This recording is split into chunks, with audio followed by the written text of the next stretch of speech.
हम भी खूब सज रहे, लेकिन कम सजते हम, कुछ भी नहीं लगाते, पाउडर लगाते हैं। हाँ हाँ, और तुम्हारे यहाँ का नहीं लगाते? अपने भारत से लाए हैं पॉन्स पाउडर।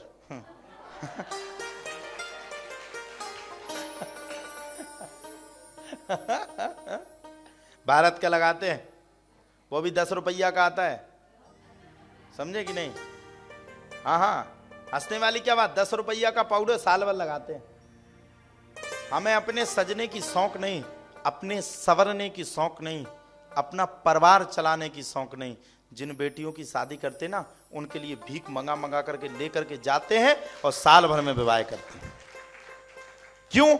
हम तो दुखी भी रह लेंगे, हमें तो कुछ नहीं चाहिए, हमारे पास तो एक पंजू भी होगी उसमें भी प्रसन्न है। लेकिन जो बेटियां आशा लेकर के हमसे बैठी हुई हैं कि हमारा बाप आएगा, हमारा धर्म पिता आएगा और वो भी हमारा 12 मई 2026 में 21 बेटियों का विवाह करेगा, तो हम दुख में रह लेंगे, हम चटनी के साथ रोटी खा लेंगे, लेकिन उन बेटियों को हम कमी नहीं रखेंगे, उनका विवाह जरूर करेंगे। तो लंदन वालों से भी कहेंगे, पाउंड तो नहीं मंगाएंगे, नहीं तो तुम कल से आओगे नहीं कथा सुनने। ये एक बहुत बड़ी समस्या है यहाँ, इससे ज्यादा पाउंड मंगा लिए धोखे से नहीं आएगा।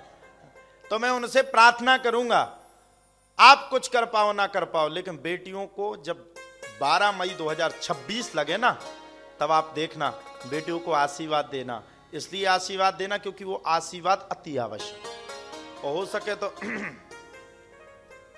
कुछ पहुंचा भी देना, आशीर्वाद देना। क्यों? बुंदेलखंड की आप स्थिति देखिएगा, हम वीडियो बनाएंगे, आपको दिखाएंगे। बुंदेलखंड की परचम स्थिति गड़बड़ है। हम अपने लिए नहीं मंगाते कभी, हमें क्या करना, भगवान ने सब दिया, कपड़ा भी हमारा नहीं, किसी ने दान में दिया। हाँ, बाल भी हमारे नहीं, भगवान ने दिए। हाँ, मोह भी हमारा नहीं, भगवान ने दिया। अब अच्छे लगते हो, बुरे लगते हो, स्मार्ट लगते हो या ना लगते हो, उससे क्या फर्क पड़ता? क्या करना, ये तो तन माटी का है ना, मर जाओगे चले जाओगे। जब तक जिंदगी मिलेगी, फुर्सत ना मिलेगी काम से, कुछ ऐसा समय निकालो, प्यार कर लो प्रभु श्री राम से। हमने जब माताजी बुंदेलखंड की स्थिति देखी, हमने बेटियों की दुर्दांत स्थितियां देखी। बेटियों को बेच दिया जाता है, पढ़ाया नहीं जाता। छोटी छोटी बच्चियों के हाथ में हंसिया नहीं जानते हो आप लोग, काटने वाला होता है, वो चारा काटने वाला होता है, उसको दे करके छोटी छोटी 10-10 साल की बच्चियों को खेत पर मजदूरी करने पर मजबूर किया जाता है। हमने एक बेटी से पूछा, बेटी ये क्या चक्कर है? रो रही थी, खेत में खड़ी थी, खेत में खड़े होकर के रो रही थी। हमने उससे पूछा, खेत जानते हो ना आप लोग, खेत? तो मैं उसके पास पहुंचा, दौड़ करके पहुंचा, और मैंने जब पहुंचा तो पहुंच करके उस बेटी के पास स्थिति में, ध्यान से सुनना, मैंने उससे पूछा, मैंने कहा बेटा क्यों रोती है, क्या बात है? माता राम बैठ जाए पहले, फिर बताए। बैठो बैठो बैठो बैठो। अब जो आए उसको पीछे के पीछे बैठा ले, है ना? बैठे माता जी, बैठे बैठे।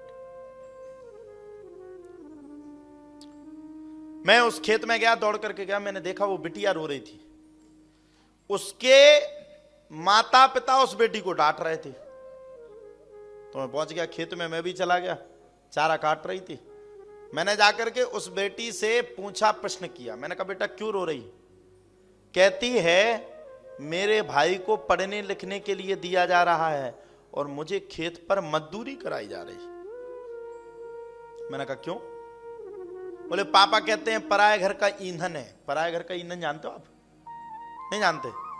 दूसरे घर का, है ना? तो हमने कहा इसका मतलब क्या है? बोले गुरुजी हम भी पढ़ना चाहते हैं, हम भी आगे बढ़ना चाहते हैं, लेकिन क्या करें, हमारे पास इतनी व्यवस्था नहीं। पिताजी डांटते हैं, मारते हैं, ज्यादा कुछ कहो तो धमकी देते हैं, रिश्तेदारी में छोड़ करके आ जाएंगे। मैं बैठा था, मैंने कहा अपने जीवन में मैंने किया क्या?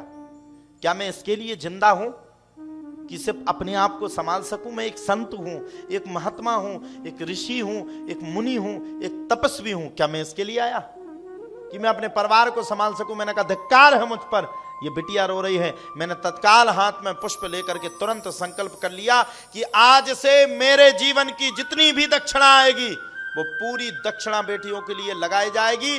जितनी भी दक्षिणा लेकर के आऊंगा, एक राधा कृष्ण पाठशाला बनाऊंगा, उन बेटियों को पढ़ाऊंगा, लिखाऊंगा, बड़ी बड़ी शिक्षा दूंगा, उन बेटियों को नौकरी तक लगाने का कार्य करूंगा कि वो उन बेटियों को कोई कमी ना हो। और ऐसी शादी करूंगा, ऐसी शादी करूंगा, ऐसी शादी करूंगा कि एक बार अमीर की भी बच्ची देख करके कहेगी कि शादी हुई।